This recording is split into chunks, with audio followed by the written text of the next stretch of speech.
ஸ்டாலின் என்ன பண்ணார்?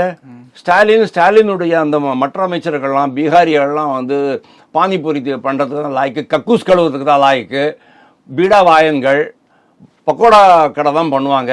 இந்த மாதிரி பீகாரிஸை பற்றி எவ்வளவு மோடி வந்து அதை அங்கே கையில் எடுக்கிறார். சார் அரசியலில் எல்லாமே பண்ணத்தான் செய்வான், நீங்களும் அதை தான் பண்ணுவீங்க, நானும் அதை தான் பண்ணுவேன். மோடி அதை கையில் எடுக்கிறது தப்பு கிடையாது. அந்த மாதிரியான ஒரு டிஎம்கே கூட தான் இந்த காங்கிரஸ் கட்சி ஜாயின் பண்ணியிருக்குது அப்படின்னு சொன்னாரா? ஒரு சீட்டு வந்தது உங்களுக்கு. அப்போ மோடி எவ்வளோ கேர்ஃபுல்லாக பண்ணிக்கிறார பாருங்கள். அதுக்கு எதிர்வினை ஆற்றுவதற்கு இந்த டிஎம்கேக்கு என்ன அவசியம் இருந்தது சொல்லுங்கள்? வாயை மூடிக்கிட்டு இருந்தீங்கன்னு சொன்னால் அது அத்தோட போயிருக்கும். இவர் வாயை மூடாமல் இவங்கெல்லாம் திருப்பி ஆரம்பித்தாங்க இல்லையா? நாங்கள் என்ன பண்ணோம்? பழைய வீடியோவெல்லாம் போட்டோம்.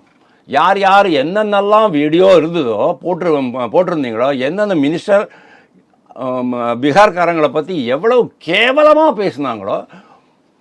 ஆர்எஸ் பாரதியா இவர் துரைமுருகன் நாத்தமாக அடிச்சுது. என்னடான்னு பார்த்தேன், சாக்கடை கிட்ட இருக்கான்னு பார்த்தேன், இல்லை அங்கே பீகாரிஸ் உட்காந்துருந்தான் அப்படின்னா. அந்த அளவுக்கு பீகாரிஸை வந்து கேவலப்படுத்திருக்கிறீங்க. அதனுடைய விளைவு தான் இது.